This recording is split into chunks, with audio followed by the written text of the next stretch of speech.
হেই developers, আমাদের আজকের ভিডিওতে আমরা আমাদের উইন্ডোজ মেশিনে লিঙ্কজেস অ্যাপ্লিকেশনটাকে রান করব এবং এটা করার জন্য অবশ্যই আমাদেরকে যে অ্যান্ড্রয়েড স্টুডিও আছে এটা ডাউনলোড করে ইনস্টল করতে হবে এবং তারপরে ওইখান থেকে একটা ইমুলেটর রান করে কাজটাকে করতে হবে। আমি স্টেপ বাই স্টেপ যাব, আপনারা যদি ভিডিওর শুরু থেকে শেষ অবধি থাকেন তবে আমার সঙ্গে কাজটা করতে পারবেন। তো এটা হচ্ছে লিঙ্কজেস এর ডকুমেন্টেশন এবং এইখানে যেই বিষয়গুলো থাকবে সবগুলোর লিঙ্ক কিন্তু ডেসক্রিপশনে দিয়ে দেওয়া থাকবে, আপনারা চাইলে এখান থেকে কনকেট করে কাজ করতে পারেন। তো কুইক স্টার্টে আমি ক্লিক করলাম, যেটা বলতেছে আমার সিস্টেম রিকোয়ারমেন্টে লাগবে হচ্ছে Node.js 18, আর যদি আমি টাইপস্ক্রিপ্টটাকে কনফিগার করি তাহলে 18.19 লাগবে হচ্ছে লেটেস্ট। তো আমার এই বিল্ড যেই ফোল্ডারটা আমি ওপেন করছি তার ভিতরে আমি আমার টার্মিনালটা রান করি এবং এখান থেকে দিই হচ্ছে Node-v, যে নোডের ভার্সনটা চেক করার জন্য। তো আমার 20.15 আছে, অ্যাটলিস্ট আমার চলবে। মনে হয় কারেন্ট যেটা আছে সেটা মনে হয় এর থেকেও হায়ার, খুব সম্ভবত হ্যাঁ 22.14টা হচ্ছে আপনার LTS ভার্সন। তো আপনারা এটাকে ইনস্টল করে কনফিগার করে নেবেন। তারপর এখানে কি বলতেছে যে ইনস্টলেশন প্রসেসে হচ্ছে create a new links project. তো আমার এই কমান্ডটা লাগবে হচ্ছে লিঙ্কস প্রজেক্ট ক্রিয়েট করতে। আমি এই কমান্ডটা রান করে প্রজেক্ট ক্রিয়েট করি, এন্টার। এবং এটা এন্টার দেওয়ার পরে এখানে আমার প্রজেক্টের নাম চাবে। তো নামটা আমি সিম্পলি দিয়ে দিই হচ্ছে ধরেন লিঙ্কস.js অ্যাপ, দ্যাটস ইট। রিকমেন্ডেড টাইপস্ক্রিপ্টে যাব, বায়োমি ফর কোড লিঙ্কিং অ্যান্ড ফরম্যাটিংয়ে যাব। আপনি চাইলে এখান থেকে পিটিআর চুজ করতে পারেন, এটা আপ টু ইউ। তো সব কিছু ডান, আমার কিন্তু অ্যাপ্লিকেশন তৈরি হয়ে গেছে। এলএস দিলে দেখেন অ্যাপ্লিকেশন ডান। সিডি দিয়ে চলে যায় হচ্ছে লিঙ্কস.js অ্যাপের ভিতরে, লিঙ্কস.js অ্যাপ। আরে জেএস কোথায় গেল? হ্যাঁ, এবং এটাকে আমার যে এডিটরটা আছে এখানে ওপেন করি। আপনারা চাইলে আমার ভিজুয়াল স্টুডিও কোড আছে, আপনারা আপনাদের যে পছন্দের স্টুডিও কোড থাকতে পারে, কার্সার থাকতে পারে, ওয়েব স্ট্রিম থাকতে পারে, যেটাতে ভালো লাগে ওটাতে ওপেন করতে পারেন। তো এখানে ওপেন করার পরে প্রথম যেই কাজটা আমাদের করতে হবে সেটা হচ্ছে এই যে দেখেন স্ট্রাকচার কিন্তু একদম সিম্পল, দেখে কিন্তু সাদামাটা মনে হচ্ছে। এটার ভিতরে কিন্তু iOS এর ফোল্ডার আসবে, অ্যান্ড্রয়েডের ফোল্ডার আসবে। বাই ডিফল্ট কিন্তু এগুলো এখনও সে ক্যাপচার করে না বা তৈরি করে না, আমাদেরকে এইখানে অনেক কাস্টমাইজ করে এগুলোকে আনতে হবে। তবে আমরা আনবো, স্লোলি আনবো। আগে আমরা সেটআপটাকে বুঝি। তো এখানে কি বলতেছে, প্রজেক্টটা ইনিশিয়ালাইজ হওয়ার পরে দেখেন এখন এই যে প্রিপেয়ার লিঙ্কস এক্সপ্লোরার এটাতে আমরা যাওয়ার আগে আরেকটা কাজ দেখেন, এই যে প্রজেক্টের ভিতরে গিয়ে npm ইনস্টল দিতে হবে, কারণ আমাদের কিন্তু এখানে কোনো নোড মডিউলস নাই। ও যে এইখানে যে প্যাকেজগুলো ইউজ করছে ডিপেন্ডেন্সির ভিতরে লিঙ্কস.js, রিঅ্যাক্ট, তারপরে এখানে টাইপস্ক্রিপ্ট আছে, এগুলো কিন্তু ইনস্টল করার নাই। তাহলে আমাদের প্রথমে যে কাজটা করতে হবে, যদি আপনি npm ইউজ না করে যদি আপনি yarn বা pnpm বা বান ইউজ করেন, একই লেয়ারে কমান্ড থাকবে ইনস্টল করার কথা বলবে। তো আমরা npm ইনস্টল দিয়ে দেই, সব কিছু ইনস্টল করুক। এখন যাব হচ্ছে আমরা এই যে আমি বেসিক্যালি এটাকে iOS সিমুলেটর দিয়ে কাজ করতে বেশি পছন্দ করি, কারণ ওদের যে এখন যে ডেভেলপমেন্ট ফেজটা লিঙ্কস.js উইন্ডোজের জন্য এখনও অনেক কিছু কমতি আছে, বাট তারপরেও একদম ফেলনা না, কাজ করার মতো কম্পেটেবিলিটি আছে। তো অ্যান্ড্রয়েডে দেওয়ার পরে দেখেন কি বলতেছে, scan the QR code to download the prebuilt app from the.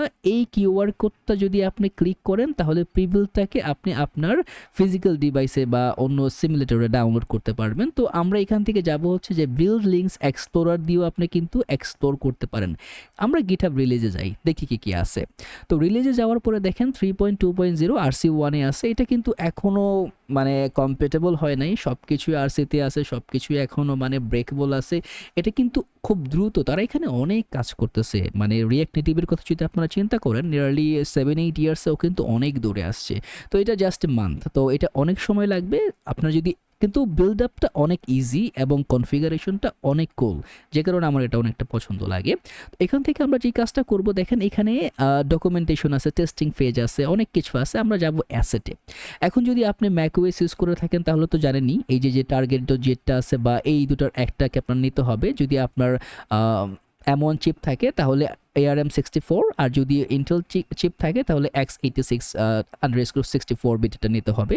কিন্তু আমাদের এই যেটা আছে links explorer Notion release APK, এই এপিকেটা আমাদের লাগে। একটু খেয়াল করেন, এইখানে আপনি ক্লিক করলেই এপিকেটা কিন্তু অটোমেটিক্যালি ডাউনলোড হয়ে আপনার এই যেই ডাউনলোড ফোল্ডারটা থাকবে এখানে কিন্তু আপনি পেয়ে যাবেন, যেটা কিনা আমার এইখানে আছে। ডাউনলোডটা কোথায় গেল? এই যে ডাউনলোড, এই যে আমার এখানে কিন্তু এটা অলরেডি ইনস্টল মানে ডাউনলোড হয়ে আসছে। আমরা এটাকে নিয়ে কাজ করব। তো আপনাকে এটাকে নিতে হবে মাস্ট বি, এই যে জাস্ট লিঙ্কস এক্সপ্লোরার নওসান রিলিজ.apk এটা আপনার লাগবে ডাউনলোড করে। এটা নেওয়ার পরে এখন আমার কি লাগবে হচ্ছে একটা ইমুলেটর, রাইট? যেহেতু আমার ফিজিক্যাল ডিভাইসে আমরা নর্মালি ডেভেলপমেন্ট ফেস করাটা একটুখানি ঝামেলাময়, তো ইমুলেটর নামানোর জন্য আমার প্রথমত নিতে হবে যে অ্যান্ড্রয়েড স্টুডিওটাকে ইনস্টল করতে হবে। জাস্ট আপনি এখান থেকে যে লেটেস্ট ভার্সনটা থাকবে এটাকে ডাউনলোড, অ্যান্ড্রয়েড স্টুডিও এখন আছে মনে হয় মেরকাচ, এটা হচ্ছে লেটেস্ট। তো এইটাকে আপনার ডাউনলোড করে ইনস্টল করে নেবেন। তো ইনস্টল করার পরে জাস্ট সিম্পলি এটাকে রান করবেন, একদম মানে সিম্পল কনফিগারেশন। আপনার প্রথমত ডাউনলোড করবেন, সে অলরেডি তার প্রিডিফাইন ভ্যালুতে নিয়ে নেবে। এবং এটাকে জানার জন্য সবচেয়ে যে বিষয়টা আমাকে খুব ভালোভাবে দেখায় সেটা হচ্ছে রিয়েক্ট নেটিভের সেটআপ। এটা কিন্তু অনেক ম্যাচিউর সেটআপ, তারা এখানে অনেক কিছু করছে, এটা কিন্তু একদিনে হয় নাই, অনেক ম্যাচিউর হয়েছে স্লোলি। আপনি এই পুরো প্রসেসটা ফলো করতে পারেন, বা যদি আপনার অলরেডি রিয়েক্ট নেটিভে আপনি ইমুলেটর রান করে থাকেন, দ্যাটস এনাফ। আপনি জাস্ট এপিকেটা ড্র্যাগ অ্যান্ড ড্রপ করে দিবেন, কাজ করবে, ঠিক আছে? যদি আপনার অ্যান্ড্রয়েড স্টুডিও সেট আপ করা থাকে, ইউ আর ওয়েলকাম, আপনি ঠিকঠাক মতো কাজ করতে পারেন। যদি করা না থাকে, এটার স্টেপ বাই স্টেপ গাইডলাইন দেখেন। অ্যান্ড্রয়েড এসটিকে নিয়ে আসবেন, নামাইবেন, নামানোর পরে এখান থেকে এই সেট আপটা করবেন, এবং তারপরে আপনার এই যে পাথ ভ্যারিয়েবল, ঠিক আছে? তো এইখানে এই পাথ ভ্যারিয়েবলের ভিতরে কিন্তু আপনার এটাকে দিতে হবে, না হলে কিন্তু সে কাজ করবে না। তো এটা মূলত আকারে যেটা বলে এনভায়রনমেন্ট ভ্যারিয়েবলের যেই সেটআপটা আছে আপনারা এখানে কিন্তু পাবেন। এই যে এনভায়রনমেন্ট ভ্যারিয়েবলে আসলে আপনি এখান থেকে এডিট করতে পারবেন। এই এনভায়রনমেন্ট ভ্যারিয়েবলের ভিতরে এই যে পাথ, এই পাথের ভিতরে কিন্তু যদি আপনি এডিট করেন, দেখবেন আমি কিন্তু এইখানে অ্যান্ড্রয়েড স্টুডিও এসটিকে টুলসটা কিন্তু অ্যাড করা আছে। তো এটাকে মূলতভাবে অ্যাড করতে হবে, এটাই হচ্ছে মূলত ফান্ডামেন্টাল রিজনিং। তো বাকি জিনিসগুলা একদম সিম্পল।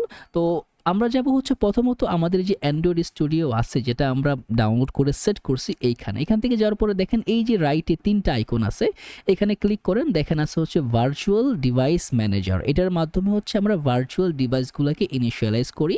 এখানে আমার অলরেডি একটা ডিভাইস নেওয়া আছে, পিক্সেল 9 Pro API 35। যদি আপনাদের ডিভাইস নেওয়া না থাকে, এটা এমপি থাকবে, তখন এই প্লাস আইকনে ক্লিক করবেন। প্লাস আইকনে ক্লিক করার পরে এই যে ডিভাইসের লিস্ট চলে আসছে। ধরেন আমরা এখান থেকে পিক্সেল 8 নিলাম, রাইট? 8 নিয়ে নেক্সটে দিলাম। নেক্সটে দেওয়ার পরে আমি যেটা রিকমেন্ড করি সেটা হচ্ছে ভ্যানিলা আইসক্রিম 35। এপিআই ভার্সনটা যেন মিনিমাম 35 হয়, কারণ আমরা যে এপিকিটা ওদের এখান থেকে এই যে এপিকেটা নিচ্ছি, এটা বিলটা করা হচ্ছে 35 দিয়ে। আমি প্রিভিয়াসলি ট্রাই করছিলাম 34 দিয়ে, তখন কিন্তু এটা কাজ করতেছিল না। তো মিনিমাম 35ই মনে হয় চলে।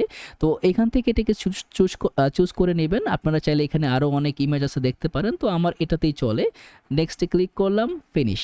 এখন কিন্তু দেখেন আমার এপিকে কিন্তু চলে আসছে। ধরেন আমরা এখান থেকে পিক্সেল 9টাকে রান করি, এই যে মানে জাস্ট এই বাটনে ক্লিক করলে সে রান হয়ে যাবে, এটার আমার দরকার নাই, জাস্ট মাইনর এরর। তো এই যে দেখেন আমার ইমুলেটর কিন্তু চলে আসছে। যদি আপনাদের ফিজিক্যাল ডিভাইস থাকে তাহলে জাস্ট কানেক্ট করে দিবেন।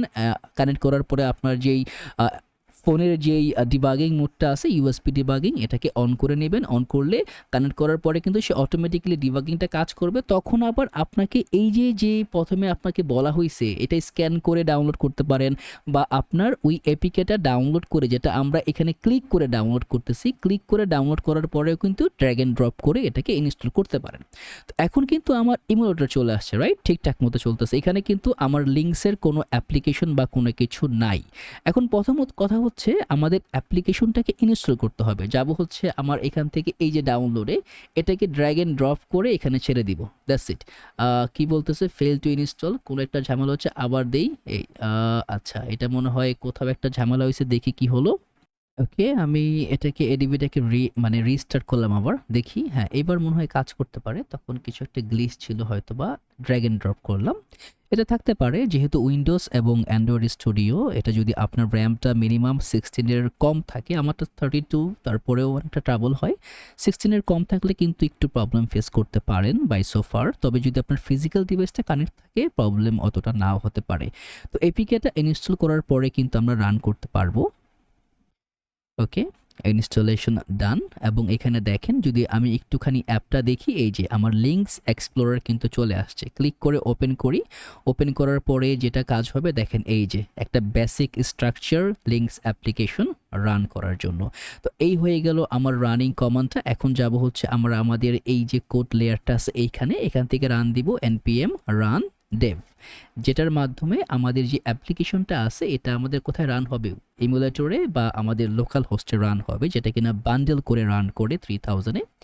তো এখন দেখি এটা রান হোক, আমরা অ্যাপটাকে সাইড বাই সাইড নেই এবং রান করার পরে যদি আপনি এই পর্যন্ত আসতে থাকেন, ইউ আর ওয়েলকাম, আপনি করে ফেলছেন। এখানে যদি এইটুকুকে নিয়ে আসাটাই হচ্ছে ট্রাবল। এবং আমি যখন বেসিক্যালি রিয়েক্ট নেটিভটাকে নিয়ে কাজ করছি, এটুকে মানে অ্যাপ ইনিশিয়ালাইজ করতে অনেকটা প্যারা খাইতে হয়েছে ইনিশিয়াল স্টেজে। এখন হয়তো অনেক ইজি, অনেক কুল, 78 চলে আসছে, কিন্তু ইনিশিয়ালি কিন্তু খুব ভালো প্যারা ছিল। কিন্তু এই লিঙ্কস অ্যাপ্লিকেশনে আমি অতটা প্যারা পাচ্ছি না। হ্যাঁ, কিছু ডকুমেন্টেশনের এখনও রিচেবিলিটি কম, আরও রিচ হতে হবে। ধরেন আপনার এখানে কিভাবে অ্যান্ড্রয়েড স্টুডিও সেট করতে হয়, যেটা মানে রিয়েক্ট নেটিভ করছে এভাবে তারা ফ্লোটা মানে ডেকোরাম করতে পারে। তারপরে আপনি দেখেন অ্যাপটা কিন্তু একদম মানে মনে হয় অনেকটা মানে কি বলে মানে একদম সিম্পল, কিন্তু এখানে অনেক কিছু অ্যাড হবে। দেখেন লিস্টের ভিতরে কিন্তু আপনার বেসিক্যালি আর স্পিডের স্ট্যাটিক বা এই সব কিছু কিন্তু এখানে আছে, মেন সিএসএস বা অনেক কিছু। তো এখানে ওই অ্যান্ড্রয়েডের বিল কোথায় যাবে, অনেকের মনে কোশ্চেন থাকতে পারে, আমরা অ্যান্ড্রয়েড বিল কোথায় পাবো বা আইওএস বিল কোথায় পাবো, আমরা পাবো, নো ওয়ারিস, এই চ্যানেলটাতে আস্তে আস্তে আসবে, তবে আমরা একটু ধীরে ধীরে আগাই। ওকে, এখন যে কাজটা করতে হবে সেটা হচ্ছে আমার অ্যাপ্লিকেশনটা কিন্তু রান হয়েছে। ধরেন আমরা এই সোর্সের ভিতরে আমার সব কিছু এই রান হচ্ছে আমার অ্যাপ থেকে, রাইট? তো আমরা অ্যাপে একটুখানি কাটছাট করে দেখি কাজ করে কিনা। তো এইখান থেকে আমরা এইটাকে ফেলে দিই, দেখি কাজ করে কিনা। সেভ দিলাম, সেভ নিতে একটু সময় নিচ্ছে, দেখি কতক্ষণ লাগে। হ্যাঁ, সেভ হয়ে গেছে। এখন আমার এই অন লিনাক্সটা চলে যাওয়ার কথা, এই যে চলে গেছে। তো রিয়েক্ট ফর আর এখানে আমরা বলে দিতে পারি লিঙ্কস.js ফর উইন্ডোজ। সেভ, এবং সেভ করার পরে আমরা কিন্তু টাইটেলটা এখন এখানে দেখতে পাবো।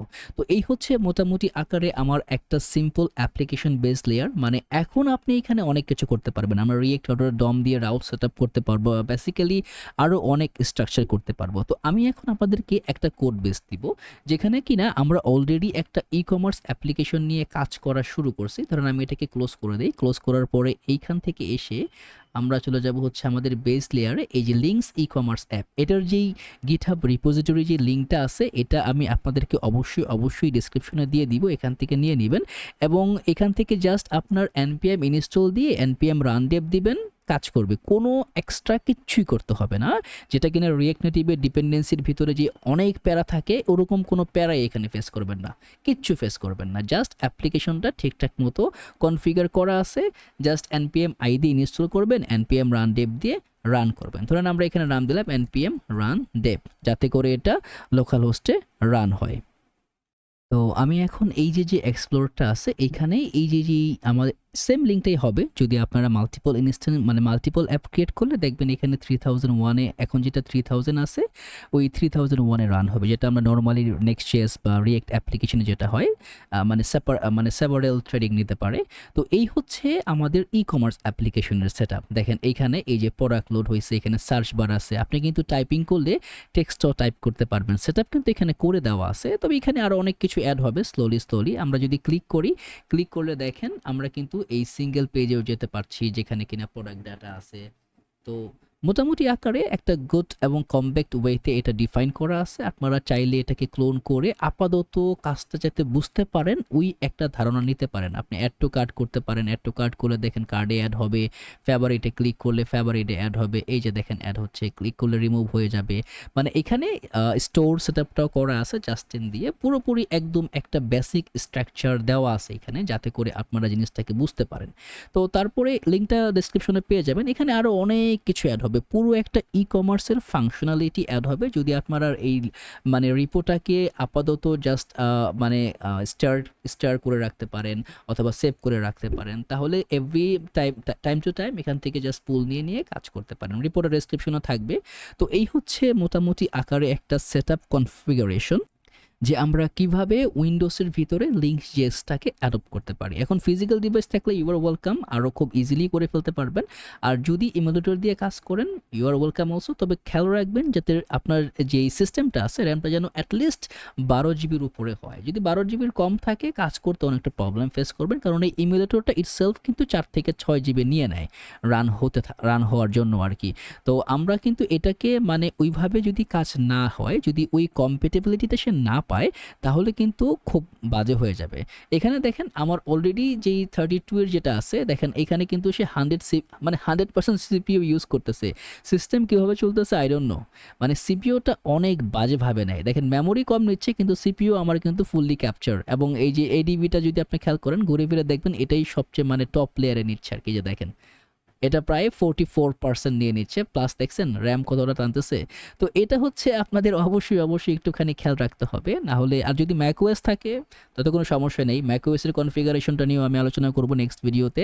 তো যদি ম্যাকওএস থাকে খুব ভালোভাবে কাজ করতে পারবেন, কোনো প্রবলেম ফেস করবেন না। তো এইখান থেকে ডকুমেন্টেশন পড়েন, সেটআপটা করেন এবং ই কমার্সটাকে এইখানে জাস্ট রান করে ডান করেন। যদি ডান করে থাকতে পারেন কমেন্টে জানাইন, আর যদি কোনো প্রবলেম ফেস করেন তাহলেও কমেন্টে জানাইন। ওকে, তো অল দ্য বেস্ট, সেটআপটা করে নেন এবং আশা করি অন্য আরেক নেক্সট ভিডিওতে আপনাদের সঙ্গে আবার দেখা হবে।